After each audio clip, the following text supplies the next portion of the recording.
Hey there, soul family. This is Mickey Klon again. Just wanted to create a short message today about the ascension process and what to expect. I've had a lot of friends and family come up to me lately and say, okay, I'm ready. Like, I'm sick of waiting around for timelines. Tell me how you got started. What do I do? And I think that we're experiencing lots of new energies on the earth plane. I think that we're all really starting to awaken to the fact of there are other dimensions. We are multidimensional beings, and that we have the capacity of expanding our awareness, and that the rapture actually means becoming aware of divine things. So what are divine things? What does that even mean, right? Well, I believe personally that there are multiple chakras that we're about to really start to become aware of and open up, right? So you've got the 7 within, and then you've got 4 above and 1 below, so 12 total chakras.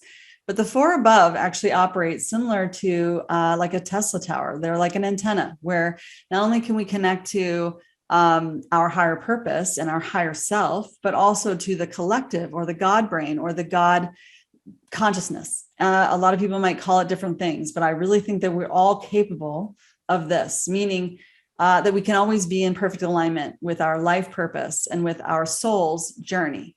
Right. So where do we get started? How do we do that? If you can manifest anything you want, the first thing you have to do is know what you want and know it's possible and believe it. Right. So a lot of people manifest in different ways. Some have visualizations like I do, where you fantasize. Literally, you just have a vision of what you want. It's that simple. You just start thinking about, if I could have anything I want, what would it be? And you fantasize about what you would want. It could be an amazing relationship. It could be to be a great cook. It could be to start a garden in your backyard. It doesn't matter. I actually think that it's as simple as realizing what you're meant to do and what you want to do. I think that a lot of people are feeling a little disoriented because it's like you're coming out of this matrix, this hamster wheel where we were constantly on the go. We were constantly doing work for others. We were constantly trying to keep up. But now you're actually going to be able to slow way down and say, this is actually what I've always wanted to do. It feels a little scary. You may even have some anxiety over it, but this is where I'm going. And so one of the tricks with manifesting is just knowing where you want to go. And you don't have to fill in the gaps. You don't need to know how you get there. You just need to know where you want to go, and start by writing it down, start by visualizing it, look for photos, create a vision board like in Pinterest or something like that. And just really start to focus really only on what you want all the time, right? So because you're in new territory and because this is new to you, you may experience some things like anxiety. It could be in the form of stress. It could be in the form of nervousness or tapping or, not being able to sleep or something like that. That's okay. It's totally normal. It's like, it has to move out. It was always energy that was trapped that you're actually releasing and unwinding, and you're just becoming more in line with your soul's purpose. Another technique or another recommendation that I have is that you connect with your soul family. So I've connected with people through Telegram. I've connected with people through Meetup. I've got a big group here in Arizona that I meet up with like once a month. There are people in Signal that I connect with. And I feel like when you align yourself with other people that are ascending with you, they can help guide you and ground you and support you on your journey, right? Because I often think I'm on a river, and I envision myself as the raft in the middle of the river is the body. The oar is the mind, and the current of the river is the universe. And the universe is always, always cheering you on. Okay, it's always behind you. It's always moving you forward. Now, sometimes we get caught in eddies and we have to row pretty hard to get out of it and to get back into our own journey, our soul's journey. But the best possible way to live life is to be in the middle of that river, laid back on your raft, your arms back over your head, checking out the scenery, because the universe is going to move you whether you like it or not. Change is inevitable. That's the one thing that's guaranteed is change.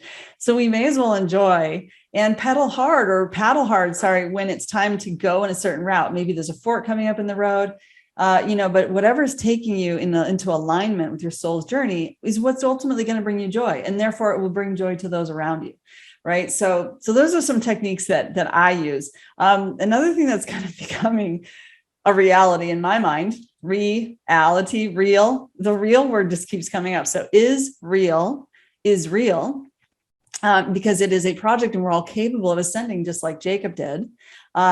Surreal is also real because we're all capable of having visualizations and or fantasizing between fact and fiction about what we want in our life.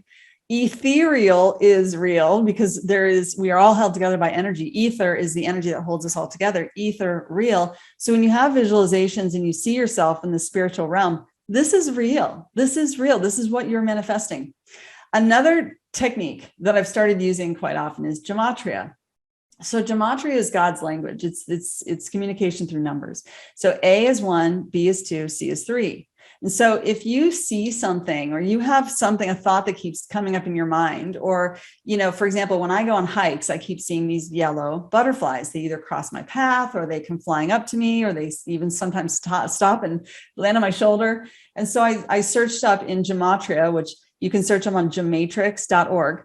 I looked up yellow butterflies, which came to 229. And here's the message that the universe gave back to me. Now, you're going to see a series of messages, right? All these matches. So you have to pick what resonates with you. Obviously, ignore the negative ones, swipe those to the left, and stick with the ones that are really resonating with you. So here's what was resonating with me from this, this hike. So 229, gematria has a message for me. 229, I am guiding you, my child. We are in this together. Trust your heart, a perfect conversation, angels of communication, do everything in love, a powerful connection. Jesus will come soon. He spoke profoundly, exposing the truth. So that was the message that I got just from one hike. And that inspires me. It helps me know that I'm in line. I'm in alignment with my soul's journey. So I really hope that some of these tips and tricks work for you guys. I just genuinely am sending tons and tons of love and light today from Scottsdale, Arizona. I hope you all are having an amazing day and an amazing ascension. And we'll talk soon. All right, guys. Love you.